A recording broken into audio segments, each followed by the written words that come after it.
reflexionando respecto al concepto de lo contemporáneo, recién, nos preguntábamos, ¿no es cierto?, ¿cuál es el sentido de lo contemporáneo más allá de la determinación cronológica, ¿no? Es decir, más allá de lo que sería la mera coexistencia de dos fenómenos, de dos procesos en un mismo tiempo, ¿no? Una coincidencia temporal, cronológica, y decíamos que un elemento fundamental de la condición contemporánea es la simultánea incidencia, ¿no?, en la recíproca, ¿no?, incidencia de fenómenos, realidades que están materialmente vinculadas en red.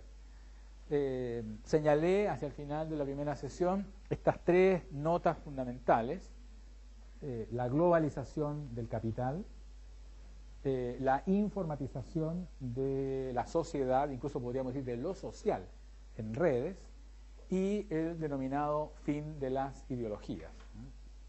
Estas tres condiciones caracterizan no solamente la época contemporánea, ¿no?, desde un punto de vista, podríamos decir, descriptivo, ¿no?, respecto a lo que ocurre con la cultura, con la política, con la economía, sino que al mismo tiempo caracterizan una condición, podríamos decir, de inédito extrañamiento para la subjetividad.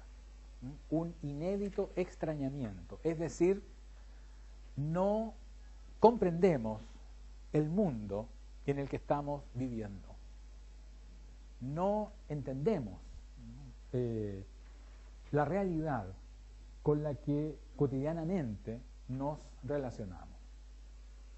Pareciera ser que esa realidad con la cual nos relacionamos en nuestra experiencia cotidiana, a través de los medios, por ejemplo, es una realidad que desborda, ¿no?, una realidad que excede nuestros patrones, nuestros códigos heredados, ¿no?, de comprensión política, económica, etc., ¿no? O sea, sin ir más lejos, el mundo ya no se divide económicamente en norte y sur, y ya no se divide políticamente en este y oeste, ¿no?, por ejemplo, ¿no? Pues bien, esta situación, ¿no?, de inédito extrañamiento es al mismo tiempo la condicionante de una máxima reflexividad respecto a nuestros códigos de representación de la realidad, ¿no? Eso nos permitiría comenzar a entender, por ejemplo, el protagonismo que hoy tiene en la sociedad el arte, ¿no? Un protagonismo cada vez mayor que la sociedad y la estética tienen, que el arte y la estética tienen en la sociedad contemporánea, ¿no? Entonces, vuelvo sobre este punto. Vivimos en un mundo extraño, un mundo que no comprendemos, entre otras cosas, por ejemplo, por la velocidad. Y ese extrañamiento nos hace conscientes de que nuestra experiencia de lo real está mediada por elaboraciones representacionales. Es decir, aquella experiencia, podríamos decir, insólita, incluso a ratos extravagante, ¿no?, extravagante, ¿no?, como podría ser la duda cartesiana, ¿no?, en donde el cuestionamiento a las creencias, el cuestionamiento a las creencias en las representaciones del mundo, era algo insólito y que ocurría solamente en la cabeza del filósofo, hoy día está instalada en nuestra experiencia cotidiana.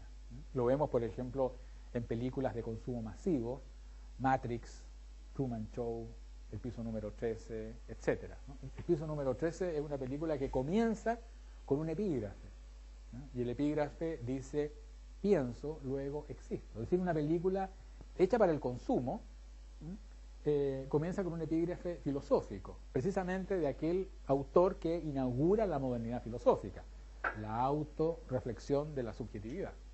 Entonces, se produce esta suerte de correspondencia, ¿no?, entre una experiencia extrañante del mundo, porque nuestros códigos, porque somos cada vez más conscientes, ¿no es cierto?, de que nuestros códigos heredados no corresponden a la realidad que nos toca, que una realidad cuya intensidad nos provoca, y por otro lado, ¿no es cierto?, la reflexividad que este extrañamiento genera. En ese sentido, podríamos decir que somos contemporáneos, ¿no? Nunca los individuos, ¿no?, en el planeta habíamos sido tan contemporáneos como hoy, ¿no?, como la realidad que hoy experimentamos, ¿no? Como decía Kant en su filosofía de la historia, ¿no?, la naturaleza encerró a los hombres en una forma esférica, ¿no? Y ocurre, ¿no es cierto?, que esta realidad, la realidad humana, es, decía Kant, histórica, ¿no? La historia que se genera, ¿no?, al interior de esta forma esférica es la historia de un progresivo relacionismo general, ¿no? Y eso es lo que hoy día estaríamos tocando bajo el nombre de, por ejemplo, el nombre que le da este teórico francés Félix Guattari, capitalismo mundial integrado, ¿no? Ese es el soporte de nuestra existencia hoy, ¿no? El arte, entonces, el arte contemporáneo, trabaja en la dirección de hacer posible este extrañamiento. Cuando se pregunta, por ejemplo, ¿cuándo comienza el arte contemporáneo?, ustedes se van a encontrar que hay distintas definiciones, distintas caracterizaciones del arte contemporáneo a nivel internacional. Para algunos, el arte contemporáneo comienza con las primeras vanguardias del siglo XX. Para otros, el arte contemporáneo comienza con el arte europeo de posguerra. Para otros, el arte contemporáneo se inicia con la caída del muro de Berlín, ¿no?, o sea, con la crisis de las economías del este. Entonces, una persona que se aproxima desde afuera, ¿no?, a esta pregunta, ¿no es cierto?, por el comienzo del arte contemporáneo, se va a extrañar ante una frontera, ante un límite que está permanentemente desplazándose, ¿no? Pero este desplazamiento, estos distintos momentos, ¿no?, tienen algo en común. Y lo que tienen en común es el extrañamiento, ¿no? Es decir, se trata en cada caso de una subjetividad que es sometida por el arte a una experiencia de radical extrañamiento. Y eso es lo que hace que las expectativas, ¿no es cierto?, respecto al arte contemporáneo fueron durante mucho tiempo, vamos a ver más adelante en qué estado se encuentra esa expectativa, pero fue durante mucho tiempo a lo largo del siglo XX una expectativa crítica, ¿no? O sea, se esperaba que el arte fuera crítico. Eso no es una cosa que ocurrió desde siempre, ¿no? No es la expectativa que existía respecto al arte barroco europeo en el siglo XVII, ¿no? Es una expectativa propia del arte contemporáneo que de pronto se naturalizó, ¿no? Se instaló como algo natural. El arte debía ser crítico, el arte debía conmocionarnos, alterarnos, poner en cuestión nuestros patrones de percepción y de comprensión del mundo, ¿no? Pero eso no es natural, ¿no? Eso es algo que ocurrió en el siglo XX, ¿no? Entonces, ¿cómo es que llegamos a eso?, ¿no? ¿Cómo es que el arte contemporáneo se transformó o llegó a ser un proceso de permanente puesta en cuestión de la propia subjetividad, ¿no?, de los propios límites, de los propios códigos, ¿no?, de percepción y comprensión del mundo?